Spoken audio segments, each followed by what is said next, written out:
Rasulullah. Allahumma salli wa sallim ala sayyidina Muhammadin Mustafa al-Mukhtar wa ala alihi wa sahbihi al-akhyar. Amma ba'du. Fa ya ayyuhal muslimun, usikum bi taqwallahi wa ta'atihi faqad faza al-muttaqun. Faqala Allah ta'ala fi kitabihil karim, a'udzu billahi minasy syaithanir rajim.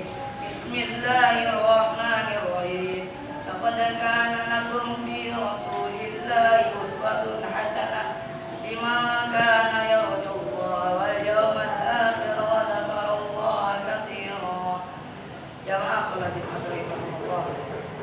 Pada kesempatan kali ini, marilah kita tingkatkan kualitas takwa kita kepada Allah Subhanahu wa taala dengan cara sungguh-sungguh meneladani akhlak agung baginda Nabi Muhammad SAW dalam semua aspek dan segi kehidupan. Karena dengan cara takwa demikian berarti kita mencintai Nabi Muhammad SAW, dan dengan begitu berarti kita mencintai Allah Subhanahu wa taala, sehingga dengan penuh kesadaran akan melaksanakan segala perintah Allah dan menjauhi segala larangannya. Jemaah salat Jumat rahimahumullah, sangat penting bagi kita untuk selalu mengingatkan tentang akhlak dan teladan Nabi Muhammad SAW. Nabi Muhammad SAW adalah figur manusia pilihan dengan masyarakat al-Mustafa al-Mukhtar. Karenanya beliau menjadi teladan mulia bagi semua manusia. Beliau dilahirkan di Jazirah Arab pada masa jahiliyah, yang kemudian berhasil membawa perubahan masyarakat Arab menjadi zaman terang benderang. Dalam bahasa Arab, minal zulumati ilan nur, penuh penghormatan, kasih sayang, persaudaraan dan persatuan. Jamaah salat Jumat rahimahumullah, mengapa kita wajib meneladani Nabi kita Nabi Muhammad Rasulullah SAW? Jawabannya jelas, karena disebutkan dalam hadis yang bersumber dari sahabat Anas radhiyallahu anhu. Ana Rasulullah sallallahu alaihi wasallam ahsanan nasi khuluqan, yang artinya Rasulullah sallallahu alaihi wasallam adalah orang yang paling baik budi pekertinya. Oleh karena itu kita harus dan sangat perlu untuk mengikuti teladan baik Nabi Muhammad sallallahu alaihi wasallam dalam berbagai aspek dan segi-segi kehidupan. Nabi Muhammad SAW telah memberikan teladan yang baik atau uswatun hasanah. Maka dari itu perlu ditegakkan 7 contoh konkret. Yang pertama, memenuhi panggilan atau permintaan dengan sikap yang baik. Dalam sebuah hadis yang bersumber dari Sayyidah Aisyah radhiyallahu anha disebutkan bahwa tidaklah ada orang yang lebih baik budi pekertinya daripada Rasulullah SAW. Tidak ada satupun orang dari sahabat-sahabat beliau dan juga tidak pula dari keluarga-keluarga beliau yang memanggil beliau kecuali beliau mengatakan labbaik, yang artinya baik, aku penuhi panggilan. Oleh karena itulah Allah menurunkan firman berupa wa innaka la'ala khuluqin 'adzim, yang artinya dan sungguh engkau benar-benar berbudi pekerti yang luhur. Quran surat Al-Qalam ayat 4. Yang kedua, murah senyum.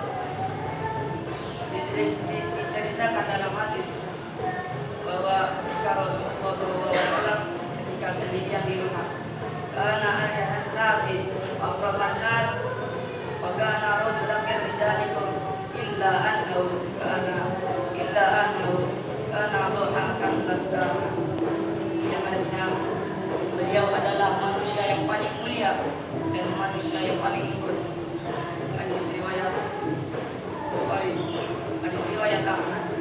Yang ketiga, hidup sederhana dan mengerjakan segala pekerjaan rumah tangga dengan sendirinya. Beliau adalah sosok seorang yang sederhana dan mengerjakan pekerjaan rumah tangga dengan sendirinya. Wa ya'lamu ma ya'malu rijali fi buyutihim, dan mengerjakan pekerjaan yang dilakukan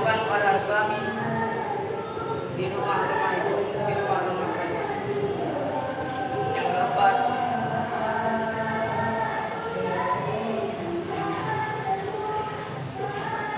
keempat, menolong sesama. Ketika beliau menyeberang sampai dengan memenuhi kebutuhannya. Yang kelima,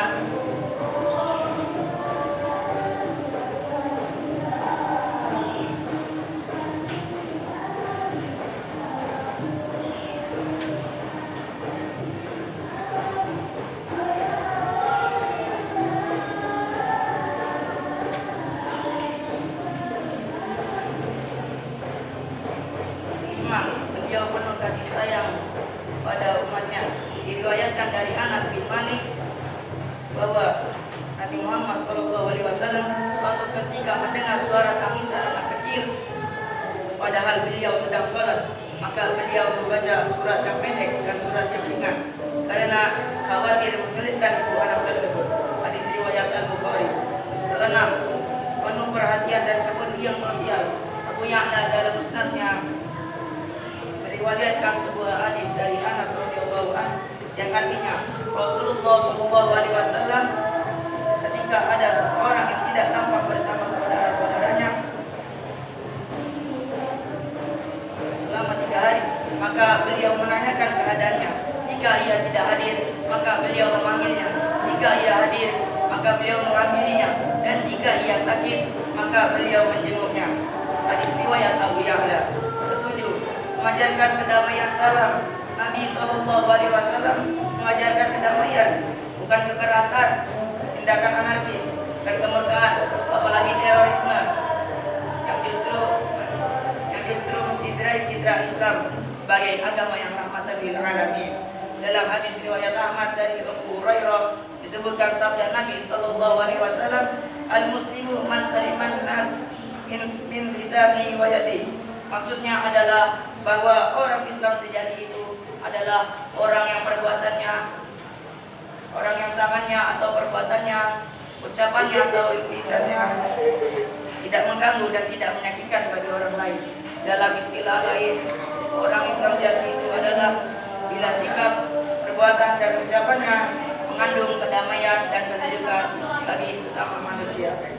Inilah sekelumit kisah teladan baginda kita Nabi Muhammad SAW, dan masih banyak lagi kisah-kisah teladan yang tidak mungkin saya kemukakan pada hari ini. Demikian khotbah ini, semoga banyak manfaatnya bagi kita semua. Semoga kita, keluarga kita, masyarakat dan bangsa kita diberi pertolongan oleh Allah Subhanahu wa taala, jadi orang-orang yang mampu meneladani akhlak agung baginda Nabi Muhammad SAW, sehingga kita semua mendapatkan keberkahan dan keselamatan di dunia akhirat. Amin ya rabbal alamin. Barakallahu li wa lakum bil Qur'anil azim wa nafa'ani wa iyyakum bima fihi minal ayati wa zikril hakim. Fastaghfiruhu innahu huwal ghafurur rahim.